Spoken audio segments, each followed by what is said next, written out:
চারটা জিনিস আপনাকে মনে রাখতে হবে। কয়টা বললাম? এই চারটার সমীকরণ যদি আপনি বুঝেন তাহলে আপনি সবকিছুরই একটা মজা পাবেন। এক নম্বর হলো আল্লাহ পাকের ইবাদত, দুই নম্বর হলো নবী পাকের মহব্বত, তিন নম্বর আউলিয়া কিরামের সোহবত, চার নম্বর মা বাবার খেদমত। আপনি যদি একটা মাইনাস করে আরেকটাকে প্রাধান্য দেন তাহলে আপনি আল্লাহকে পাবেন না। কারণ মহব্বতের কথা যিনি বলেছেন, সোহবতের কথা তিনি বলেছেন। সাউন্ড আগের মতো করেন। মহব্বতের কথা যিনি বলেছেন, সোহবতের কথা তিনি বলেছেন। সোহবতের কথা যিনি বলেছেন, খেদমতের কথা তিনি বলেছেন। তাহলে আল্লাহ পাকের হুকুম যাররা পরিমাণ অস্বীকার করা, অমান্য করার কোন সুযোগ নাই। মান্যতার ক্ষেত্রে আছে তিলকা হুদুদুল্লাহ, আর এর বাইরে যারা যাবে ওমাইয়াসিল্লাহ, যারা আল্লাহর সাথে নাফরমানি করবে তাদের জন্য জাহান্নাম। যারা আল্লাহর সীমারেখার ভিতরে থাকবেন, আল্লাহ যে বর্ডারটা দিয়েছেন যে এই বর্ডারের ভিতরে থাকলে তুমি আমার খাঁটি বান্দা, এই বর্ডার ক্রস করলে আমার সঙ্গে তোমার নাফরমানি হয়ে যাবে। তো আল্লাহর সঙ্গে নাফরমানি করলে আমরা কি আখিরাতে যাজা পাবো? এই জন্য ভাইরা আমার, আপনাদের কাছে আমার অনুরোধ থাকবে, আমরা যতদিন দুনিয়াতে বাঁচবো আমরা ইবাদত করব একজনের। জবান খুলে বলুন তিনি কে? আল্লাহর হাবিব বলেছেন এমন একটা সময় আসবে জ্বলন্ত আংরা হাতে রাখলে যেমন কষ্ট হবে, এর চাইতে বেশি কষ্ট হবে ঈমানটা রাখতে। ঈমান নন্দীগ্রাম বাজারে কিনতে পাওয়া যায় না, ঈমান বগুড়া সদরে কিনতে পাওয়া যায় না। ঈমানটা নিয়ামত। এই জন্য আল্লাহ রাব্বুল আলামিন কোরআনের মধ্যে অসংখ্য জায়গায় নামাজের কথা বলেছেন। 82টি জায়গায় নামাজের কথা বলেছেন। নামাজ পড়ো বলে নাই, বলছে নামাজ কায়েম করো। আপনি নামাজ পড়বেন আর আপনার স্ত্রী বাহিরে বেগানা বেপরদায় চলবে।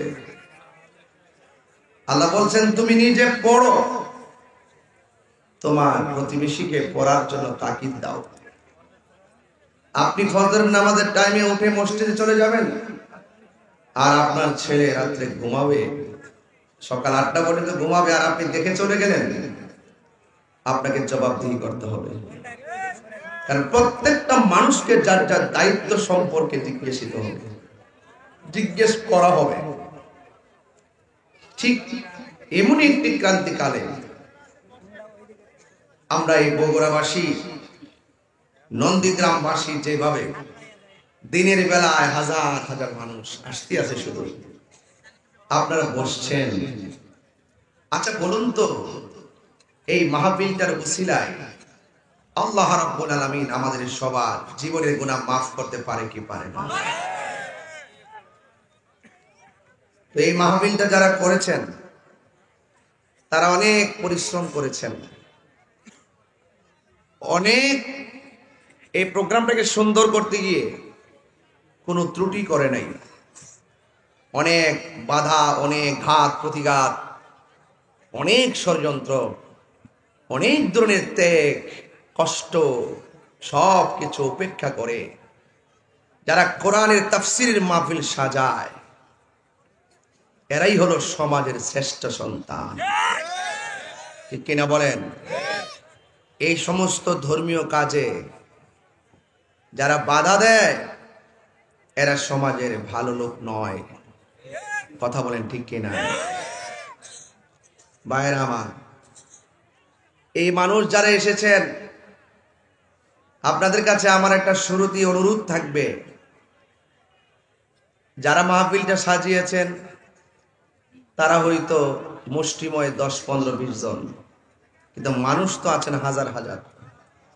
আমি চাই মুসাফির মানুষ হিসাবে যে মাহফিল কমিটিদের সাথে আপনারাও একটু শরীক থাকেন, এটা আমার চাওয়া।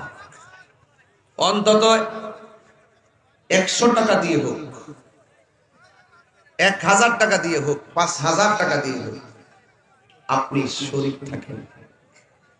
প্রয়োজনে 10 টাকা দিয়ে হলো শরীক থাকেন, রাত্রে ঘুমায়ও শান্তি পাবেন। একদিন আপনি দানের কথা বলে যাবেন, কিন্তু আল্লাহ পাক এই দানটাকে উহুদ পরিমাণ পাহাড়ের মতো নেকি বানাইয়া হাসরের মাঠে আপনাকে সারপ্রাইজ দিবে। আমরা তো অনেকে মনে করি দান করলে ধন কমে, আসলে কিন্তু বাড়ে। as-sakhiyyu habibullah, দানশীল ব্যক্তি আল্লাহর বন্ধু। হাসরের মাঠে 7 প্রকার মানুষকে আল্লাহ পাক আরশের নিচে ছায়া দিবেন। এর মধ্যে এক শ্রেণীর মানুষ হলো দানশীল ব্যক্তি। তাহলে দান করলে লাভ আছে না নাই? আমরা কারা কারা দানের পক্ষে আছে একটু হাত তুলেন তো দেখি। হাতটা সোজা করেন।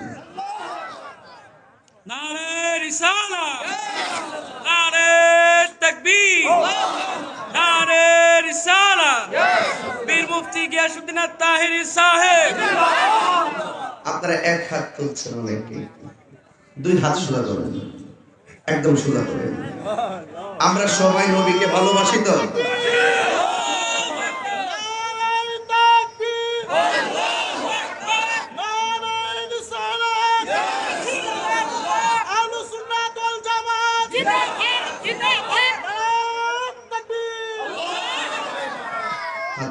আলহামদুলিল্লাহ বলেন। তো আপনাদের কাছে আমাদের কিছু ছেলেরা আসবে ব্যাগ নিয়ে, আপনারা যে যতটুকু পারেন মা বোনদের প্যান্ডেল সহকারে দিয়ে দিবেন। আর কি পরে আর লোক আসতেছে, আর আসবে নাকি? তাইলে আর একটু পরে মানুষ বেশি আসলে নাকি, যাক তাহলে সওয়াবটা বেশি মানুষ নিতে পারবে। এটা কি? আচ্ছা আচ্ছা, এটা এটা ঠিক আছে, আমি বলবো। হ্যাঁ, আচ্ছা, যখন জানি সব আসবেন, কোথায় আসবে? আচ্ছা, সাপড়া 13 ডিসেম্বর আসবে, সবাই যাবেন। যাই হোক, আরেকটা পরে বলবো। আমার সঙ্গে একটু আওয়াজ করতে হবে আপনাদের। বলুন আল্লাহু আকবার। পৃথিবীর সেরা ডায়লগ, ঠিক কি না? Allah is our almighty and our creator. আল্লাহ পাক সৃষ্টিকর্তা, আল্লাহ সর্বশক্তিমান, ঠিক কি না বলেন? আল্লাহু খালিকুনা, আল্লাহ আমাদের স্রষ্টা, আল্লাহ আমাদের স্রষ্টা। আমার যুবক ভাইরা সবাই দুরূদ শরীফ পড়ুন। আল্লাহুম্মা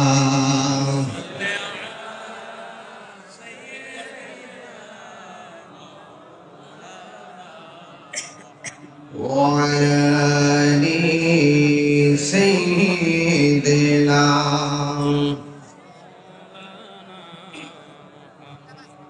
গভীর মনোযোগ। দিনের বেলা মাহফিল, কাজে কর্মে সব মানুষ ব্যস্ত। এলাকায় প্রবেশ করে যেটা বুঝতে পারলাম, ধান কাটা হয়েছে, ফসল গড়ে উঠেছে, এরপর মানুষ বিশ্রাম নেয় নাই। পরবর্তীতে তারা আলুর চাষ শুরু করেছে। কথা বলেন ঠিক কিনা? এই জন্য বাংলাদেশ কৃষি প্রধান দেশ। এই বাংলাদেশের মানুষ এখন থেকে শৌখিনতা ছেড়ে দিতে হবে। বাংলাদেশের মানুষ শৌখিনতা ছেড়ে দিতে হবে। সেগুন কাঠের খাটের উপরে ঘুম বন্ধ করে দিয়ে চাটারের মধ্যে ঘুমের অভ্যাস করতে হবে। এবং 5 তলা 10 তলা বিল্ডিং এ এসি না লাগাইয়া তাল পাতার পাখা দিয়া বাতাস করে রাত্রে ঘুমাবেন। ঘরের ভিতরে 4টা 5টা টিউবলাইট না লাগাইয়া একটা লাইট লাগাইয়া ঘুমাবেন। বাংলাদেশের মানুষ প্রতি ওয়াক্ত খাবারের সময় 5 প্রকার আইটেম বন্ধ করে দিতে হবে। শুধুমাত্র কোন রকম একটা আইটেম, 2টা আইটেম দিয়ে খাবার খাবেন। সকালবেলা নাস্তা খাবেন, দুপুরবেলা ভাত খাবেন, রাতের বেলা হালকা খাবেন, একটু তাড়াতাড়ি করে ঘুমিয়ে যাবেন, ফজর টাইমে উঠে যাবেন, 5 ওয়াক্ত নামাজ পড়বেন, আগের চাইতে চাহিদা একটু কমায় দিবেন। আর আজকে নন্দীগ্রামের ভিতরে আয়সা দেখলাম কত সুন্দর ধান, বগুড়ার জমিনে আয়সা দেখলাম কত সুন্দর আলো। আমার তো মনে হয় এই দৃশ্যটা দেখে আমি একটা টার্গেট করে ফেলেছি। বাংলাদেশের মানুষ যদি আমরা কাগজে কলমে দেখি কৃষি প্রধান দেশ, আমরা একটু শৌখিন বেশি হয়ে গেছি। শৌখিনতা বাদ দিয়ে যদি আমরা কৃষি প্রধান দেশ হিসেবে যার যার ফসলাদিগুলো আমরা যদি চাষ করতে পারি, তাইলে বিশ্বের কোন রাষ্ট্র বাংলাদেশকে নিয়ে দাদাগিরি আর বাবুগিরি করার সুযোগ পাবে না। কথা বলেন, কথা বলেন, ঠিক কিনা বলেন? এই জন্য এটার মধ্যে লজ্জা নাই, নিজের পায়ে দাঁড়াতে হবে। শুধুমাত্র রাজপথ স্লোগান দিয়ে কাঁপালে চলবে না, আমাদেরকে আত্মনির্ভরশীল হতে হবে। আমাদেরকে পরনির্ভরশীল থাকলে চলবে না। এ যুবকের দল পায়ের মধ্যে হাত দিয়ে বলে দিয়ে যায়, সকল মানুষকে বলে দিয়ে যায়, আল্লাহর ইবাদত, নবীর মহব্বত যেই জায়গায় থাকবে, এই জায়গার ভিতরে রহমত দেওয়ার মালিক হলো একজন। জবান খুলে বলুন তিনি কে?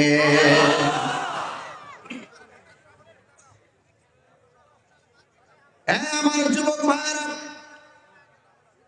সিরিয়ার মুক্ত আকাশে প্রেমের বাতাস বইতেছে। কথা বলেন, ঠিক কিনা? বন্ধুরে আমার, পায়ের মধ্যে হাত দিয়ে বলি, আল্লাহকে মানার মতো মানবেন, নবীকে মানার মতো মানবেন। আমার আল্লাহ বলেন, ইয়া আইয়ুহাল্লাযীনা আমানু আমিনু বিল্লাহি ওয়া রাসূলিহি। আল্লাহ রাব্বুল আলামিন বলেন, হে ঈমানদারগণ, তোমরা ঈমান আনবে আল্লাহর উপরে। জোরে কোন কার উপরে? আল্লাহ কি দুইজন না একজন? আমরা কি মাজারে যাইয়া আল্লাহর ওলিকে আল্লাহ মনে করি? যারা আমাদের উপরে অপবাদ দেয় তারা মিথ্যাবাদী, আর মিথ্যাবাদী যারা তারা হলো মুনাফিক। কথা বলেন, ঠিক কিনা বলেন? এই জন্য মিথ্যা অপবাদ দিবেন না। ত্যাগের রাজনীতি তাহিরি করে না, তাহিরি মদিনাওয়ালার প্রেমের রাজনীতি করে। এই জন্য পায়ে হাত দিয়ে বলে দিয়ে যায়, এখনো সময় আছে। ধাক্কা ধাক্কি, ঠেলা ঠেলি আর গোতাগুতি বাদ দিয়া সকল ইসলামপন্থী, ইসলাম প্রিয় মানুষগুলা যদি এক হতে পারি, তাইলে এই রাজপথ থেকে মস্তক পর্যন্ত প্রেমের নিশান উড়বে। কথা বলেন, ঠিক কিনা?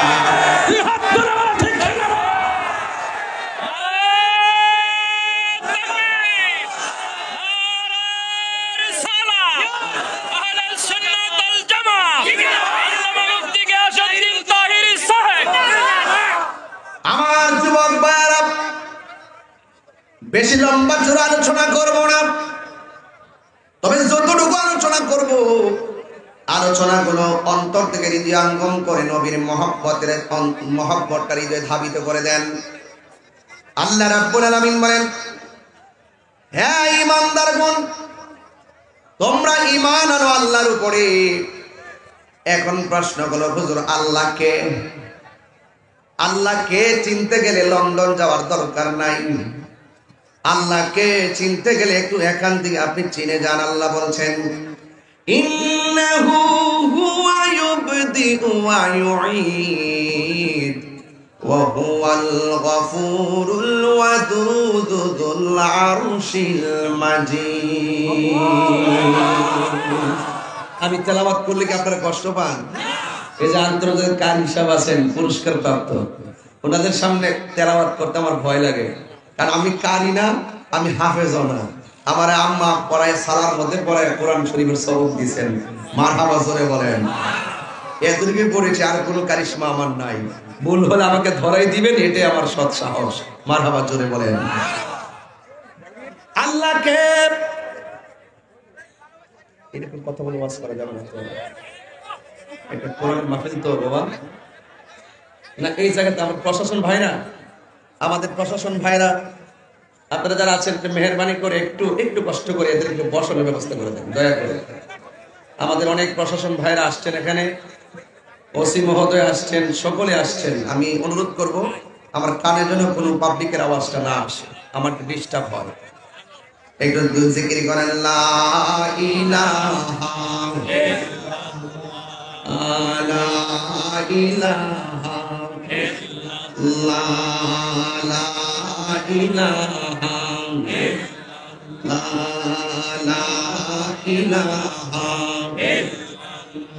লা ইলাহা ইল্লাল্লাহ মুহাম্মাদুর রাসূলুল্লাহ সাল্লাল্লাহু আলাইহি ওয়াসাল্লাম।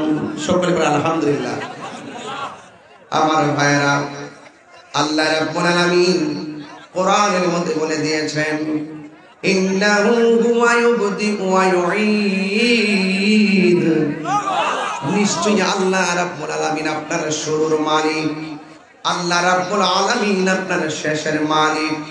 যিনি ছিলেন, তিনি আছেন, তিনি থাকবেন। কুল্লু মান আলাইহা ফান, সব কিছু ধ্বংস হয়ে যাবে। যিনি ছিলেন, তিনি আছেন, তিনি থাকবেন। জবানটা খুলে বলুন তিনি কে? এই জন্য আল্লাহ বলছেন আমানু আমিনু বিল্লাহ।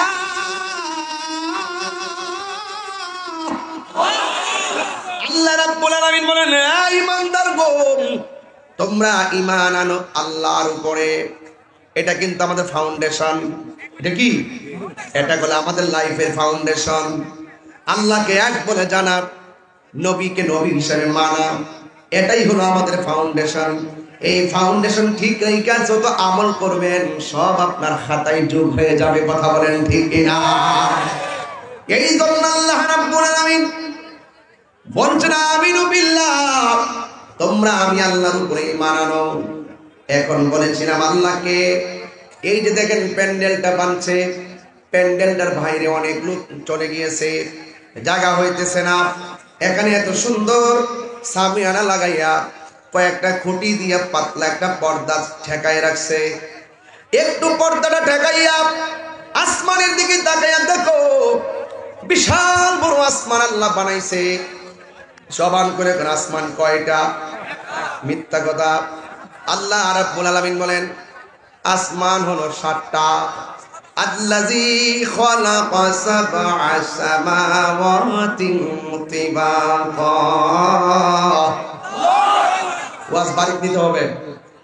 ওয়াজ কোথায় নিতে হবে? বাড়িতে নিতে হবে। এরপরে যারা তাহিরিকে নিয়ে ডান বাম কথা বলছে তাদের সামনে ওয়াজটা ধরে দিতে হবে। তোমরা যারা 2 মিনিট আর 1.5 মিনিটের ক্লিপ ভিডিও পায় তাহিরিকে জাজ করতে চাও যে তাহিরি কুরআন সুন্নাহর ওয়াজ করে না, তামসা করে, এইগুলো বন্ধ হয়ে যাবে। এইগুলো বন্ধ করেন, মুনাফিকি ছেড়ে দেন। কথা বলেন ঠিক কিনা? এবার মিলেমিশে থাকেন, সুবর্ণ সুযোগ। হাতছাড়া হয়ে গেলে আর 100 বছর পাবেন না। কথা বলেন ঠিক কিনা? বলেন মিলেমিশে থাকেন। যার যার মতাদর্শ, যত ধরনের মতাদর্শ আছে, আসেন ঘরের দরজা লাগায় এক জায়গায় বসি, বৈশাখ সব প্রধানগুলো, ধর্মীয় দলের প্রধানগুলো এক জায়গায় বসেন, বৈশাখ সমাধান করে রাজপথে নামেন, দেখবেন পতাকা পথ পথ করে উঠবে। কথা বলেন এর বাহিরে আর ভেঙ্গে বলতে পারবো না। আপনারা তো অনেক কথা বুঝেন না, গায়ে পরে ঝগড়া করতে চান। এইগুলো এখন বন্ধ করে দিতে হবে বগুড়ার মানুষ। কথা বলেন কে কি বলছে বাদ দিয়ে দিতে হবে। আসেন, কিছুটা ডান বাম থাকবে, এরপর একসাথে ম্যানেজ করে এগিয়ে যেতে হবে। কথা বলেন ঠিক কিনা? আমি ওয়াজটা কিভাবে শুরু করছিলাম বুঝেন নাই? আত্মনির্ভরশীল হতে হবে, পরনির্ভরশীল হওয়া যাবে না। কথা বলেন ঠিক কিনা? এই জন্য আমার যুবক ভাইরা, আমি বলতে চেয়েছি আল্লাহ রাব্বুল আলামিন 7টা আসমান বানাইছে। দলিলে পেয়েছি একটা আসমান বানাইছে আমার আল্লাহ পাথর লোহা দিয়া। কি দিয়ে বানাইছে? একটা আসমান বানাইছে আল্লাহ লোহা দিয়া, আরেকটা আসমান বানাইছে আল্লাহ স্বর্ণ দিয়া। এমন ভাবে 7টা আসমান বানাইছে। একটা আসমান থেকে আরেকটা আসমানে যাইতে 500 বছরের রাস্তা। এত বিশাল বড় আসমানটা আল্লাহ বানায় রাখছে, একটা খুঁটিরও ব্যবহার করে নাই। কথা বলেন ঠিক কিনা? এই জন্য আল্লাহ বলছেন আমিনু বিল্লাহ, তোমরা আমি আল্লাহর উপরে ঈমান আনো, কারণ আমি আল্লাহ আসমানটা বানাইছি খুঁটি ছাড়া। মানুষ দিনের বেলা চলবে, এই জন্য আমি আল্লাহ একটা সূর্য লাগাই দিছি। রাতের বেলা চলবে, আমি আল্লাহ একটা চাঁদ লাগাই দিছি। আসমান থেকে বৃষ্টি নাজিল করি জমিনের মধ্যে সুন্দর করে ফসল ফলানোর জন্য। যদি আজকে আসমান থেকে বৃষ্টি না নামতো, তাইলে পুরা জমিনটা চৌচির হয়ে যেত। আমরা রিজিক খাইতে পারতাম না, আমরা চোখের পানি ফেলে ফেলে কাঁদতাম। আল্লাহ আমাদেরকে এত মায়া করতেছেন, আল্লাহ রাব্বুল আলামিন আমাদেরকে এত দয়া করেছেন। হাতের এই পাশে যে চামড়াটা আছে, এই চামড়াটা যদি এই পাশে দিত, আর ওই পাশে চামড়া যদি পায়ের নিচে দিয়ে দিত, আমরা কোনোদিন শক্ত কম করে পা রাখতে পারতাম না। এই যে চোখের গুড়ার মধ্যে পাতি দিয়েছে, অনেক মানুষ মনে করে এগুলো অনর্থক দিয়েছে। না না, এই পাতিগুলো আপনাকে মিস কল দিয়া দেয়, এখানে বিপদ আছে। দেখবেন কত মানুষে কত আঘাত পায়, কপালের গোড়ায় গায়ে পায়, কিন্তু চোখকে আমার আল্লাহ ম্যাক্সিমাম সময় হেফাজত করে এগুলোর কারণে। কথা বলেন ঠিক কিনা? আল্লাহ রাব্বুল আলামিন বলেন, সময় কম, আর কথা বলা যাবে না। আমার যুবক ভাইরা, এই জন্য আল্লাহ রাব্বুল আলামিন কোরআনের মধ্যে বলে দিয়েছেন, আমি আল্লাহ রাব্বুল আলামিন তোমাকে নিজের হাত দিয়া বানাইছি। সুবহানাল্লাহ কয় না? পায়ের তলা থেকে গলা পর্যন্ত যেই জায়গাটা, এই জায়গাটা আমার আল্লাহ ফেরেশতাদেরকে হুকুম করেছেন, তারা নকশা এঁকেছেন, ইঞ্জিনিয়ারিং করেছেন। আর গলা থেকে মাথার তালু পর্যন্ত যে জায়গাটা আমার আল্লাহর কোরআনে সাক্ষী দেয়, খলাকতু বিয়াদাইয়া, এই জায়গাটা আমি আল্লাহ নিজের কুদরতি হাত দিয়া বানাইছি। আল্লাহু আকবার। লাকাদ খালাকনাল ইনসানা ফি আহসানি তাকওয়িম। আল্লাহ রাব্বুল আলামিন বলেন, অবশ্যই অবশ্যই আমি আল্লাহ রাব্বুল আলামিন তোমাদেরকে অবয়ব নমুনায় বানিয়েছি। কওমি মাদ্রাসার ছাত্র যারা আছেন তারা বুঝবেন, আমাদের আহলে সুন্নাত ওয়াল জামাতের যারা আছেন, আলেম যারা, তারা বুঝবেন। এখানে আল্লাহ রাব্বুল আলামিন হাসান বলে নাই, আল্লাহ রাব্বুল আলামিন আহসান বলেছেন। আহসান শব্দটি ইসমে তাবদীলের সিগা, সুপারলেটিভ ডিগ্রি। এ যুবকের দল, আল্লাহ বলেন আমি শুধুমাত্র সুন্দরী নয়, অত্যন্ত অত্যন্ত অধিক সুন্দর নমুনায় বান্দাকে বানিয়েছি। এই জায়গাটা আমি আল্লাহ বানাইছি। এখানের মধ্যে আমি আল্লাহ একটা জবান দিয়েছি, এই জবান দিয়া বান্দা আমার নামের জিকির করবে। এটার ভিতরে আল্লাহ একটা জিহ্বা ঢুকাইয়া দিছে, জিহ্বাটা শুকাইয়া গেলে কথা বলতে পারতেন না। থুতু দিয়া এই জায়গাটা সবসময় উর্বর বানায় রাখে, যেন আমরা একজনে জিকির করতে পারি। জবান খুলে বলুন তিনি কে? আল্লাহর হাবিব বলেন, দুইটা জিনিসের হেফাজত যারা করবে এরা কোনোদিন জাহান্নামে যাবে না। একটা হলো জবানের হেফাজত, আর একটা হলো লজ্জাস্থানের হেফাজত। এই দুইটা জায়গার হেফাজত যারা করবে এরা আর বান্দা থাকবে না গো, এদেরকে আমার আল্লাহ তার বন্ধু বানায় নিবে। এই জন্য নবী বলেছেন, মান সালিমাল মুসলিমুনা মিন লিসানিহি ওয়া ইয়াদিহি, যার হাত দিয়ে কেউ কষ্ট পায় না, যার জবানের কথার দ্বারা কেউ কষ্ট পায় না, এই মানুষটাই হলো মুসলমান। আজকে আমরা ওয়াজের মধ্যে উঠলেই শুধুমাত্র এমুক হুজুরের বদনাম, ওয়াজের মধ্যে উঠলেই শুধুমাত্র এমন হুজুরের মুনাফিকি। এই ওয়াজ মাহফিলগুলো, এইগুলো সাধারণ পাবলিকদের একটা চেতনার জায়গা। এই জায়গার ভিতরে যদি মায়া মহব্বত লাগাইয়া দিতে পারেন, দেখবেন প্রত্যেকটা ঘরে ঘরে নবীর আদর্শের প্রেমিক পয়দা হয়ে যাবে। ঠিক কিনা বলে? ইসলাম শান্তির ধর্ম, ইসলাম মানবতার ধর্ম, ইসলাম মানব কল্যাণের ধর্ম। এই জন্য আল্লাহ বলে, ও বান্দা, আমি আল্লাহর কাছে একমাত্র মনোনীত ধর্মের নাম কি? আরো জোরে বলেন, আরো বড় করে বলেন। ইসলাম একমাত্র আল্লাহর কাছে মনোনীত ধর্ম। যুবক ভাইয়ের আমার, আল্লাহ রাব্বুল আলামিন বলেছেন, ইয়া আইয়ুহাল্লাযীনা আমানু দুখুলু ফিস-সিলমি কাফা। বন্ধুগণ, আল্লাহ বলছেন, হে ঈমানদারগণ, তোমরা ইসলামের মধ্যে প্রবেশ করো পরিপূর্ণভাবে। আপনি মুখে মুখে ইসলামও বলবেন, ভিতরে আবার মুনাফিকি থাকবে। এটার নাম আসল মুসলমানিত্ব নয়। আপনি 5 ওয়াক্ত নামাজও পড়বেন, আবার মসজিদের প্রথম কাতারে দাঁড়াবেন, কিন্তু খবর নিয়ে দেখা যায় নন্দীগ্রাম কয়কারীর মানুষ, যেই মানুষটা প্রথম কাতারে যায় নামাজ পড়ে, কিন্তু খবর নিয়ে দেখা যায় ওই প্রথম কাতারের মুসল্লিটা সুদখোর। এমন লোক সমাজে আছে না নাই? আর বড় বড় আছে না নাই? এটার নাম মুসলমানিত্ব না।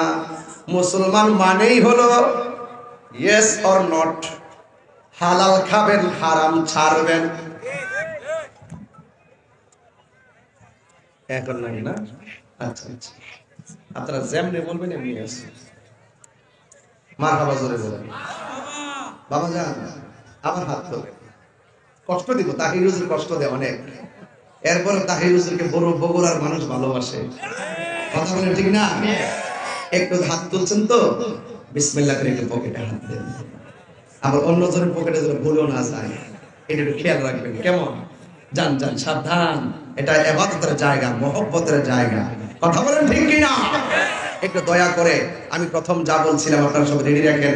আমাদের ছেলেরা ব্যাগ নিয়ে আসবে, আসলে ইনশাল্লাহ আপনারা দিয়ে দিবেন। এর মধ্যে আমার সাথে একটা গজল পড়বেন, পারবেন ইনশাল্লাহ? সঙ্গীতটা পারবেন তো ইনশাল্লাহ? সবাই আমার সাথে বলেন। কি কোনটা বলবো বলেন? আপনার দেখি বগুড়া কি চলে, কোনটা চলবে? সবই চলে না? যান, একটু ব্যাগ নিয়ে যান, ব্যাগ নিয়ে যান। তুমি রহমান, তুমি মেহেরবান। সবাই পকেটে হাত দেন না, একটু গজলটা বলতে বলতে, আল্লাহর হামদ বলতে বলতে আপনি দান করেন, দেখবেন আল্লাহ আপনাকে গায়েবী খাজানা দান করছেন। তুমি রহমান, তুমি মেহেরবান, অন্ধ গাহেনা শুধু তোমারি গুণগান, অন্ধ গাহেনা শুধু তোমারি গুণগান, বুঝেও বুঝে না তব শান, তুমি রহমান, তুমি মেহেরবান। জনম জনম যদি গাহি তোমার মহিমা গাও, শেষ হবে নাহি, ঠিক কিনা? জনম জনম যদি গাহি তোমার মহিমা গাও, শেষ হবে নাহি, দয়া করো মায়া করো, দয়া করো মায়া করো, ওরে দয়াবান, তুমি রহমান, তুমি মেহেরবান। সবাই বলেন না, তুমি রহমান, তুমি মেহেরবান, অন্ধ গাহেনা শুধু তোমার গুণগান, অন্ধ গাহেনা শুধু তোমার গুণগান, বোঝে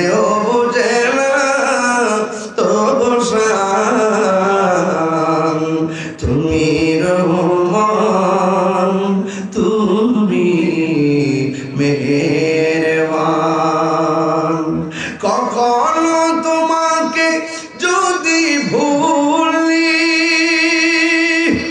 হেদায়েতের আলো জেলে নিয় কাছে তুলি, ঠাই দিও গো প্রভু, ঠাই দিও গো প্রভু, তুমি দয়াবান, তুমি রহমান, তুমি মেহেরবান, তুমি রহমান, তুমি মেহেরবান। মারহাবা।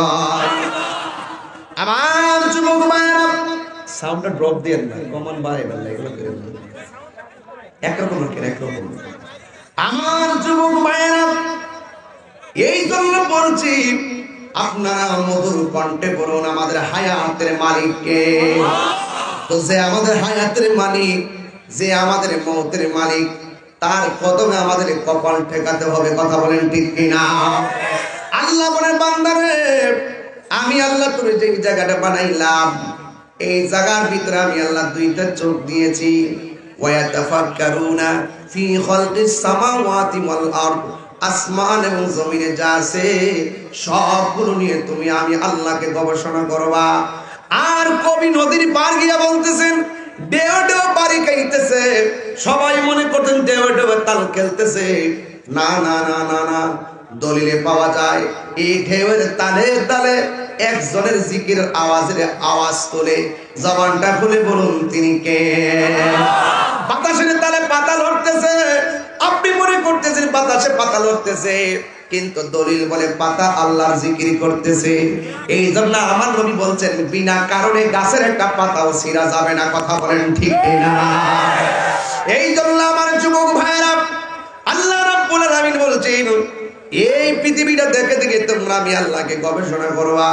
তাই তো কবি বলতেছেন, তোমার সৃষ্টি যদি এত সুন্দর হয়, না জানে তুমি আল্লাহ কত সুন্দর। এই জন্য আল্লাহ এই বডির মধ্যে, এই চেহারাটার ভিতরে এমন একটা কপাল দিয়ে দিয়েছেন। এই কপালটা যখন জমিনের মধ্যে লাগাইয়া আমরা যখন বলবো সুবহান রাব্বিয়াল আলা, আল্লাহ তখন ফেরেশতাদেরকে ডাক দিয়ে বলবে, ফেরেশতারা তোরাই তো বলছিলি কেন দুনিয়াতে বান্দা বানাইতাম, দেখ দেখ আমার বান্দা আমার দেখে নাই, আমার বান্দা আমার কণ্ঠের আওয়াজও শুনে নাই। ওই বান্দাগুলোকে বানানোর জন্য তোমরা আমাকে বলছিলে না বানায়, ওরা দুনিয়ার যায় মারামারি করবে। আমার আল্লাহ বলেন, ক্বালা ইন্নী আ'লামু মা লা তা'লামুন, আমি আল্লাহ যাহা জানি তোমরা তা জানো না। দেখো দেখো এই বান্দাগুলো আরামের ঘুম হারাম কইরা দিয়া বিছানার ডিল মাইরা ফালাইয়া আমি আল্লাহরে না দেখা কেমন ভাবে কপালটা জমিনের মধ্যে ঠেকাইয়া দিয়েছে।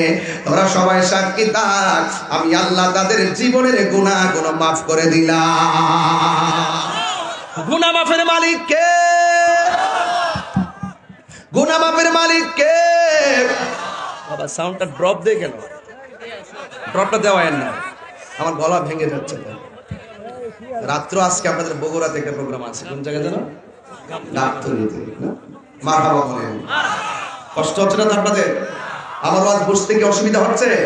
আমি একদম ফাউন্ডেশন থেকে শুরু করছি, দেখবেন লাস্টে একটা সিলেবাস দিয়ে যাবেন। এই সিলেবাসের উপরে জীবন গড়তে পারলেই ইহকালে মঙ্গল পরকালে মঙ্গল ইনশাআল্লাহ। আল্লাহ পাক যেন সর্বপ্রথম আমাকে আমল করার তৌফিক দান করে, আমিন বলেন।